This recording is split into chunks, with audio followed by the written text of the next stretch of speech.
Okay. and have values that we agree are important to all of us, then we will progress. And you just said charm circle, so it's always interesting when you meet someone who established a business or organization, how they came up with a particular name.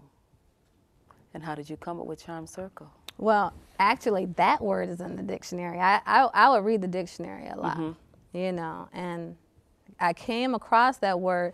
I think I came across the word without actually looking it up in the dictionary first. And to be honest, I really can't recall how I came up with the name. But, I'll come up with a word and I'll say, let me go see what this means. Okay. And when I looked it up in the dictionary, it does mean like an exclusive or privileged group. Okay. And I thought that was pretty cool. I would definitely like to evolve into being that. I like to be more inclusive, not exclusive. Okay. But as long as everyone who's in that group strive to refine themselves, which is a lifelong process, then we can be exclusive. So you put the meaning of charmed in circle, and that's how you came up with your name? Never realizing what it truly meant, but pretty much, yes. Wonderful, wonderful. So why do you feel that etiquette and manners and the curriculum that you offer the young people, why do you feel that is so important? Well, I don't feel that I alone feel that it's important because based on research and studies, it's been proven that etiquette and manners are important. As far as my curriculum, anytime I do a program, I always ask for feedback, and pretty much anyone that has participated in my program said that my curriculum was important in teaching them how to best navigate, their personality and personal characteristics to, becoming a better person to achieve what they wish to achieve in their future. But, for example, one study showed that 60% of violence has its origins rooted in rudeness. And that was from a Johns Hopkins professor. His last name is Forney, and it's really interesting. I came across that research probably 4 years ago. Okay. And just last week on Oprah, he was on there. I'm like writing notes. I'm like, okay, Forney, writing it down. And then I was going through my other books, and I said I had come across his book a long time ago. And he, so things that I began learning and teaching myself over 10 years ago, is now like in the forefront on everywhere, and that's great. And then there was another study that was done by the Center for Public Resources, and this was done a few years back. And this research study found that 90% of people who had been fired from their jobs were fired because of poor job attitude, poor interpersonal and social skills, which is very important, and inappropriate attire. So, that's why I feel that it's important that you're aware, that you have to be aware in how you come across to other people. You have to refine yourself.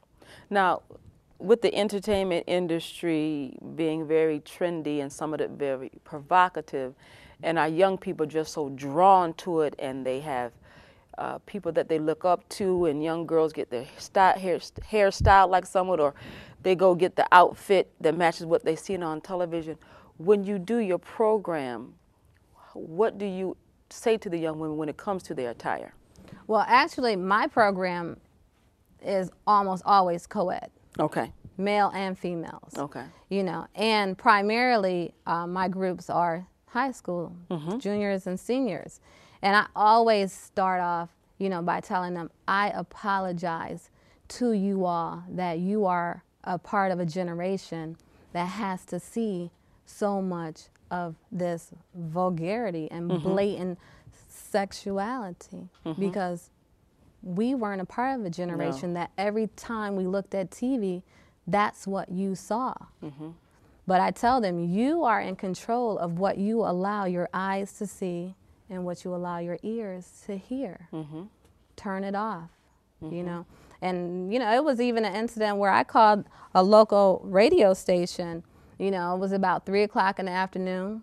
My daughter, I teach, children, young people, adults, anybody who I'm around, about the listen to the content, and it's not to say that I wouldn't listen to it, but if you are cognizant of the content, you understand that that's out of line, that you're playing this right here, right now. That's what decorum is all about. Okay. The appropriateness for the situation or for the environment. It's time and a place for everything.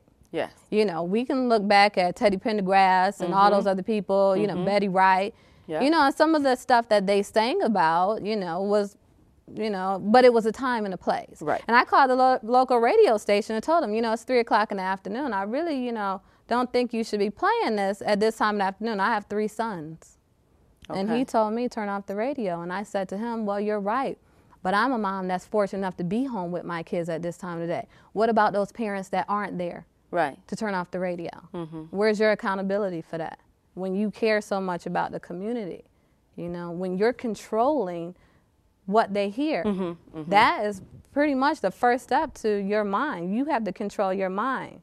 Exactly. And if what is going in your mind is predominantly, vulgarity, it says in, I believe that's, Philippians 4:8, whatsoever things are high, whatsoever things are honest, whatsoever things are just, you think on those things. Exactly. But if you're constantly thinking about things that are negative, or opposite of what things are in that scripture, then that's pretty much what, as you're taking in some form, it's going to come out of you. it's darkness. It's darkness. Love is beautiful, but if you're singing about misogyny, and like hate towards women, or that your love for them shouldn't be pure, that it should be, like, as they say, pop-offs, you're looking at women and you're teaching young people how to communicate. Right, right. That's what you're doing. But if in a that's negative what I'm manner. listening to, you're Yeah. teaching me how to communicate. In a negative manner, though. In a negative manner. But a negative manner that's supposedly acceptable. It is acceptable. But that's when you have to, I even teach the young people, think about who's controlling that. It's not even necessarily the local radio stations. Who's above them that's controlling what they want you to see and hear and think about yourself and treat one another. Look at the bigger, broader picture. Don't let somebody control what you learn. Exactly. So, tell us, what are the lessons that you have learned thus far in life? Oh, so many, but just to, a few of the lessons that I learned that I implement in my program is, number one, no matter how much you think you might know about a subject or have expertise, you don't know everything. Okay. And, a quick story that I'll tell you, I've always been in fashion. I have my Bachelor's of Arts in Fashion Merchandising at Clark College in Atlanta, Georgia. I always felt nobody could tell me anything about fashion. I wear what I want to wear. I was always trendy. I never, ever thought about what people thought about what I wore. Okay. I was always headstrong. I'm going to wear what I want to wear. Okay. And so one day I had to go to court, for a speeding ticket. And I remember vividly that day, I took all the time in putting on my outfit for court to make a great example. I had on my white linen pants, my conservative mules, my white mules, and my white top, and had my hair back in a chignon, and I went and I sat in court, waiting my turn, and so the police officer tapped me on my shoulder, and I'm like, she goes, "Can I see you in back chambers?" I'm like, okay. So we go in the back chambers, and she says, I understand that the judge is your pastor. Is that correct? And that was Minister Harrison at the Simpson Church of Christ in Atlanta. I go, yes. And she says, well, in light of those circumstances, young lady, we're going to conduct court from back here